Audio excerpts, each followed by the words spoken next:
Hello everyone, welcome to MSP deals YouTube channel. So first of all thank you so much to everyone. చాలా బాగా ఆదరిస్తున్నారు videos అన్నీ కూడా. And ఇలాగే ఆదరిస్తూ ఉంటే ఇంకా మంచి మంచి డీల్స్ వీడియోస్ అండ్ అలాగే మంచి ప్రొడక్ట్ రివ్యూస్ కూడా మీ ముందు తీసుకొస్తూ ఉంటాను. ప్రజెంట్ మనకి సేల్స్ వస్తున్నాయి కదా, బిగ్ బిలియన్ డేస్ కానీ గ్రేట్ ఇండియన్ ఫెస్టివల్ సేల్ కానీ. సో చాలా మంది ఐఫోన్ కొందామని ప్రిపేర్ అయిపోయి ఉండే ఉంటారు. సో అలా ఐఫోన్ కొనే వాళ్ళందరూ కూడా ఈ వీడియోని ఎండ్ వరకు అయితే చూడండి. ఎందుకంటే మీరు ఆండ్రాయిడ్లోంచి ఐఫోన్కి ఫస్ట్ టైం చేంజ్ అవుతున్నట్లయితే కొన్ని మేజర్ ప్రాబ్లమ్స్ అయితే ఉంటాయి. అంటే ఇవి మేజర్ అంటే మీరు ఐఫోన్లో ఇవైతే ఉండవు ఫీచర్స్ అయితే కనుక, వాటిని మీరు డెఫినెట్గా మిస్ అవుతారు అండ్ కొంచెం టైం కూడా పడుతుంది మీకు. సో ఆ ప్రాబ్లమ్స్ అన్ని కూడా నేను క్లియర్గా ఎక్స్ప్లెయిన్ చేస్తాను. నేనైతే సామ్సంగ్ S25 అల్ట్రా యూస్ చేస్తున్నాను. సామ్సంగ్ S25 అల్ట్రాకి ముందు నేను ఐఫోన్ కూడా యూస్ చేశాను అండ్ ఐఫోన్ నుంచి మళ్ళీ ఆండ్రాయిడ్ ఫోన్కి షిఫ్ట్ అయిపోయాను. ఇలా ఎందుకు చేంజ్ అయ్యాను అంటే నాకు కొన్ని ఫీచర్స్ నీడ్ ఉంటాయి, అవి అందులో లేకపోవడం వల్ల నేను చేంజ్ అయిపోయాను. సో అవన్నీ కూడా మీకు క్లియర్గా లాస్ట్లో ఎక్స్ప్లెయిన్ చేస్తాను. వీడియో అయితే ఎండ్ వరకు అయితే చూడండి. సో ఇందులో ఫస్ట్ ప్రాబ్లం నాకు బాగా నచ్చనిది ఏంటంటే కాల్ రికార్డింగ్ ఫీచర్. సో మనకి ఐఫోన్లో కాల్ రికార్డింగ్ ఫీచర్ ఉన్నప్పటికీ కూడా అవతల వాళ్ళకి వినబడుతుంది కాల్ రికార్డింగ్ చేసినప్పుడు వాయిస్ నోట్ అయితే వినబడుతుంది. సో మీరు అడగొచ్చు ఆండ్రాయిడ్లో కూడా వినబడుతుంది కదా బ్రో అని. ఆండ్రాయిడ్లో అయితే మనకి చాయిస్ ఉంటుంది. ఫర్ ఎగ్జాంపుల్ మీరు సామ్సంగ్ ఫోన్స్ తీసుకోండి, సామ్సంగ్ మొబైల్స్ వెయిట్లో కూడా మీకు కాల్ రికార్డింగ్ అనేది వినబడదు అవతల వాళ్ళకి. అండ్ ఈ కాల్ రికార్డింగ్ నిజంగా అంత అవసరమా అని అడిగితే డెఫినెట్గా నాకైతే అవసరమైన చెప్తాను. కొన్ని ఎగ్జాంపుల్స్ ఏంటంటే, ఈ రోజులు ఎవరిని నమ్మడం నమ్మకపోయినా మనుషులను అయితే అసలు నమ్మడానికి వీల్లేదు. ఎందుకంటే కాల్లో ఒకటి మాట్లాడతారు, రియాలిటీలో వేరే మాట్లాడతారు. ఫర్ ఎగ్జాంపుల్ మీరు ఏదన్నా ల్యాండ్ గానీ ఇల్లు గానీ కొన్నారే అనుకోండి, మీకు వాళ్ళు చెప్పింది ఒకటి అవుతుంది, రియాలిటీలో చేసేది వేరేది అవుతుంది, కాల్లో చెప్పేది వేరే ఉంటుంది. సో ఇలాంటి కేసెస్ మీరు కాల్ రికార్డింగ్ చేసుకోవచ్చు. అండ్ సెకండ్ ఎగ్జాంపుల్ ఏంటంటే, ఫర్ ఎగ్జాంపుల్ మీకు ఏదైనా డాక్టర్ కాల్ చేశారు అనుకోండి, మీకు ఏదైనా మెడిసిన్ అడిగారు, మెడిసిన్ వెంటనే వాళ్ళు చెప్తున్నారు, మీ దగ్గర పెన్ పేపర్ లేదు. సో నేనైతే కాల్ రికార్డింగ్ చేసుకుంటాను. ఈ కాల్ రికార్డింగ్ మీరు వాయిస్ నోట్ తో కూడా చేసుకోవచ్చు కదా అనుకోవచ్చు, బట్ అవతల వాళ్ళకి వినబడితే నాకు కొంచెం నర్వస్ గా ఉంటుంది అండ్ అది ఏదోలా ఉంటుంది, వాళ్ళు పర్మిషన్ అడిగి చేసుకోవాలి. ఇవన్నీ ఉంటాయి. కొన్ని వాటికి తెలియకుండా కూడా రికార్డింగ్ చేసుకోవాల్సినవి కూడా ఉంటాయి. అవతల వాళ్ళు మనల్ని మిస్యూజ్ చేసే విధంగా కొన్నిసార్లు మాట్లాడతారు, తిట్టొచ్చు. ఇలాంటి కేసెస్ లో కాల్ రికార్డ్ అనేది చాలా యూస్ఫుల్ అవుతుంది. సో నేనైతే ఈ ఫీచర్ డెఫినెట్ గా మిస్ అవుతాను. అందుకే నేను ఐఫోన్ లో ఇదే ఫస్ట్ మిస్ అయ్యే ఫీచర్ గా మీకు చెప్తున్నాను. అండ్ సెకండ్ ప్రాబ్లం ఏంటంటే, మీకు ఆండ్రాయిడ్ మొబైల్ లాగా ఐఫోన్ ని కస్టమైజేషన్ చేసుకోలేరు. ఫర్ ఎగ్జాంపుల్ నాకు సామ్సంగ్ S25 అల్ట్రానే వాడుతున్నా. ఎవ్రీ ఇయర్ మనకు కొత్త మొబైల్ కొనాలన్నా కూడా పాసిబుల్ అవ్వదు. అండ్ మీరు ఒకే మొబైల్ ని ఎక్కువ మంత్స్ యూస్ చేసిన సరే మీకు బోర్ కొడుతుంది డెఫినెట్ గా. కొన్ని మంత్స్ అయిపోయిన తర్వాత వేరే ఫాంట్ మార్చుకోవాలనిపిస్తుంది. అప్పుడు మనకి సామ్సంగ్ డివైజెస్ లో కానీ వన్ ప్లస్ లో కానీ మీకు రకరకాల ఫాంట్స్ అయితే అవైలబుల్ గా ఉండి మీకు నచ్చినట్టు మీరు ఫాంట్స్ అయితే కస్టమైజేషన్ చేసుకోవచ్చు. అండ్ అలాగే థీమ్స్ ఉంటాయి ఆండ్రాయిడ్ మొబైల్స్ లో. ఆ థీమ్స్ ను కూడా ఒకే డివైస్ మీకు చూసి బోర్ కొడుతుంది కదా, ఒకే యూఐని కానీ ఒకే థీమ్ కానీ.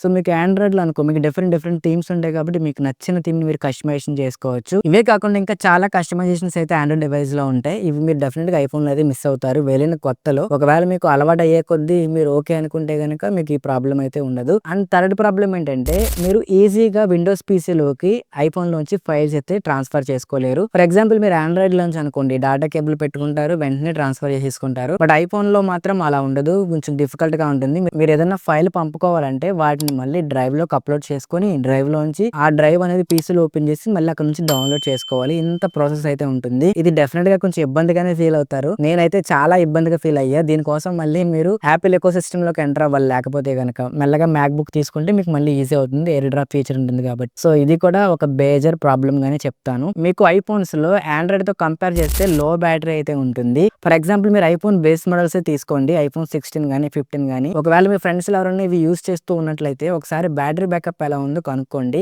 డెఫినెట్ గా మీకు ఆండ్రాయిడ్ మొబైల్స్ తో కంపేర్ చేస్తే ఐఫోన్ లో మీకు బ్యాటరీ అయితే తక్కువే ఉంటుంది.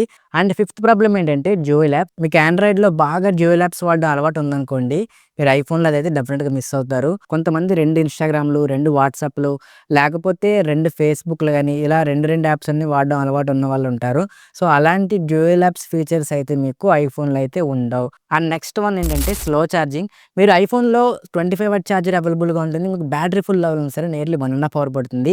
అదే ఆండ్రాయిడ్ విషయానికి వస్తే కనుక మీకు 120 వాట్ ఛార్జర్స్ కూడా అవైలబుల్గా ఉన్నాయి. మీకు బ్యాటరీ ఫుల్ అవ్వాలంటే మాక్సిమం టు మినిమం 35 మినిట్స్ నుంచి 45 మినిట్స్లో ఫుల్ అయిపోయే మొబైల్స్ చాలా ఉన్నాయి. అండ్ అలాగే సామ్సంగ్ విషయానికి వచ్చినా సరే నాకు నియర్లీ 1 అవర్ లోనే బ్యాటరీ ఫుల్ అయిపోతుంది. ఐఫోన్ ఇంకా మనకి 25 వాట్ కన్నా అబోవ్ ఛార్జెస్ అయితే ఇంకా వాళ్ళు తీసుకురాలేదు. ఇప్పుడు 17 లోనే తీసుకొస్తారేమో అనుకుంటే అక్కడ కూడా తీసుకురాలేదు. సో నెక్స్ట్ 18 మోడల్ కోసం వెయిట్ చేయాల్సి ఉంటుంది. సో ఇది కూడా మీరు ప్రిపేర్ అయి ఉండాలి. మీకు స్లో ఛార్జింగ్ స్పీడ్స్ అయితే మిమ్మల్ని కొంచెం డిస్టర్బ్ చేస్తే, ఇప్పటివరకు మీరు ఫాస్ట్ ఛార్జింగ్ అలవాటు పడి ఉంటే గనక.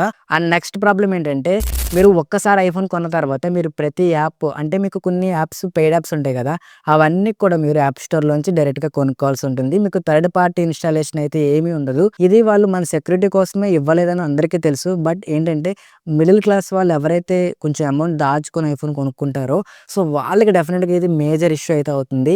ఇప్పటి వరకు ఆండ్రాయిడ్‌లో వాళ్ళు ఏదన్నా సరే మామూలుగా ఫ్రీగా యాప్స్ కొన్ని అవైలబుల్ ఉంటాయి. అవి తెచ్చుకొని ఇన్‌స్టాల్ చేసుకొని యూజ్ చేస్తూ ఉంటారు.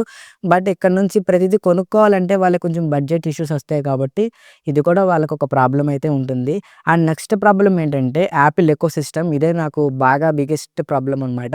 ఒకసారి మీరు ఐఫోన్ కొన్న తర్వాత మీకు తెలియకుండానే మీరు యాపిల్ ఎకోసిస్టమ్‌లోకి ఎంటర్ అయిపోతూ ఉంటారు. ఎలా అంటే ఐఫోన్ కొన్నారు. నెక్స్ట్ మీరు ఎయిర్‌పాడ్స్ కొనాలి. అది మీ మైండ్‌లో వచ్చేస్తుంది ఆటోమేటిక్‌గా థాట్. ఎందుకంటే ఐఫోన్‌కి మీరు వన్ ప్లస్ బడ్స్ కానీ వేరే బ్రాండ్ ఇయర్ బడ్స్ పెట్టినా సరే మీకు అంత క్వాలిటీ ఫీల్ అవ్వరు మీరు. ఎక్కడో మీ ఫ్రెండ్ దగ్గర గానీ ఎవరి దగ్గర గానీ యాపిల్ బడ్స్ ఒకసారి క్వాలిటీ వింటారు. విన్న తర్వాత దాని మీదే ఉంటుంది మీ మైండ్ అంతా కూడా. అలా బడ్స్ కొంటారు, వాచ్ కొంటారు. ఇంకా అలా అలా మ్యాక్‌బుక్ కూడా కొనేస్తారు. సో టోటల్ ఎకోసిస్టమ్‌లోకి అయితే మెల్లగా ఎంటర్ అయిపోతారు. దీనివల్ల మీకు బడ్జెట్ మొత్తం తారుమారైపోతుంది. సో నేను కూడా అలాగే ఒక సంవత్సరంలో కొనేసాను అన్నీ కూడా. తర్వాత మళ్ళీ అమ్మేసాననుకోండి అది వేరే విషయం. అలా వన్ బై వన్ మనకు తెలియకుండానే కొనుక్కుంటూ యాపిల్ ఎకోసిస్టమ్‌లోకి అయితే ఎంటర్ అయిపోతాం. అండ్ నెక్స్ట్ ప్రాబ్లమ్ ఏంటంటే సర్వీస్ కాస్ట్. సో మీకు ఐఫోన్‌లో డిస్‌ప్లే పోయినా సరే, బ్యాక్ ప్యానెల్ పోయినా సరే, ఏది పోయినా సరే చాలా కాస్ట్ ఉంటుంది. అండ్ అలాగే మీరు ఐఫోన్‌కి సంబంధించినవి ఏవి కొనుక్కోవాలన్నా సరే కూడా మీకు కాస్ట్ అయితే ఎక్కువే ఉంటుంది. For example iPhone original case కొనుక్కోవాలన్నా సరే మీకు 3000 నుంచి 5000 రూపీస్ మధ్యలో ఉంటుంది. అండ్ ఏ సర్వీస్ ఇష్యూ వచ్చినా సరే మీకు బిల్ అయితే వాచిపోద్ది. అది మాత్రం పక్కా. And next the final problem ఏంటంటే ఫ్రంట్ కెమెరా. మీకు ఇప్పటి వరకు సామ్‌సంగ్ గానీ, వివో గానీ, ఒప్పో గానీ వాడి మీరు ఐఫోన్‌లోకి వెళ్తున్నట్లయితే ఫ్రంట్ కెమెరా మీరు బాగా డిసప్పాయింట్ అవుతారు ఐఫోన్‌లో. అసలు ఇప్పటి వరకు 12 మెగా పిక్సెలే వాళ్ళు తీసుకొచ్చారు. ఎంత పెద్ద ప్రో మోడల్స్ అయినా, ప్రో మ్యాక్స్‌లైనా సరే వాళ్ళు ఎందుకు మార్చలేదో తెలీదు.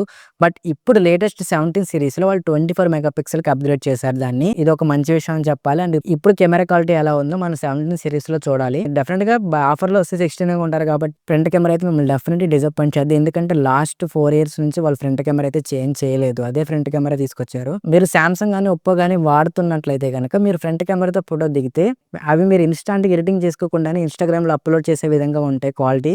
అంటే మీకు అంత బాగా నచ్చుతాయి అనమాట. బట్ ఐఫోన్‌లో ఎలా ఉంటుందంటే మీ ఫేస్ మీకే నచ్చదు. ఇది చాలా మందికి జరిగే ఉందో లేదో నాకు తెలీదు గానీ నాకైతే సామ్‌సంగ్ ఫోన్‌కి, ఐఫోన్‌కి డిఫరెన్స్ అయితే ఫ్రంట్ కెమెరా బాగా నోటీస్ చేశాను. Back camera is perfect. నేను బ్యాక్ కెమెరాకి ఎటువంటి వంక పెట్టట్లేదు గానీ ఫ్రంట్ కెమెరా విషయానికొస్తే గనక బేసిక్‌గా చాలామందైతే లైక్ చేయరు. సో మీరెవరైనా ఐఫోన్ వాడుతున్నట్లయితే మీ ఫ్రంట్ కెమెరా మీకు నచ్చుతుందో లేదో కిందైతే కామెంట్ చేయండి. ఇవి నాకు మేజర్ ప్రాబ్లమ్స్ అయితే ఐఫోన్‌లో అనిపించినవి. ఇప్పుడు ఐఫోన్ టైప్ సీతో వస్తుంది కాబట్టి మీకు ఆ ప్రాబ్లమ్ అయితే లేదు గానీ ఒకప్పుడు మనకి లైట్నింగ్ పోర్ట్‌తో వచ్చేది కదా! అప్పుడు అది కూడా ఒక బిగ్గెస్ట్ ప్రాబ్లమ్ అనే ఉండేదనమాట. పర్వాలేదు ఇవి ఫీచర్స్ ఏమి లేకపోయినా నాకు పర్వాలేదనుకుంటే ఈ సేల్‌లో మీరైతే ఐఫోన్ బిందాస్‌గా తీసుకోవచ్చు. కొనేసిన తర్వాత మళ్ళీ మీరు బాధపడితే మీరు నష్టపోతారు కాబట్టి ఈ వీడియో చేస్తున్నాను. ఈ వీడియోని మీరు మీ ఫ్రెండ్స్‌లో గానీ, ఫ్యామిలీలో గానీ ఎవరైనా ఐఫోన్ కొనాలనుకునే వాళ్ళు ఉంటారు కదా! వాళ్ళకైతే డెఫినిట్‌గా షేర్ చేయండి హెల్ప్ అవుతుంది. అండ్ ఇంకా చాలా వీడియోస్ అయితే తీసుకొస్తాను మంచి మంచి కంటెంట్‌తో. అవన్నీ మీకు రావాలంటే మన ఛానల్ సబ్స్క్రైబ్ చేసుకొని పక్కనున్న బెల్ ఐకాన్ అయితే ఇప్పుడే క్లిక్ చేయాలి. మీరు కొంచెం సపోర్ట్ చేస్తే గనక మంచి మంచి కంటెంట్ తీసుకొస్తాను. చాలామంది చూస్తున్నారు గానీ సబ్స్క్రైబ్ చేసుకోవట్లేదు అండ్ అలాగే లైక్ కూడా చేయట్లేదు. ఈ వీడియోని షూట్ చేసి రికార్డ్ చేయడానికి నియర్లీ నాకు 2-3 అవర్స్ పడుతుంది. సో అర్థం చేసుకోండి. కొంచెం సపోర్ట్ చేసినట్లయితే సేల్‌లో మంచి మంచి వీడియోస్ మీ ముందు తీసుకొస్తాను. Thank you so much.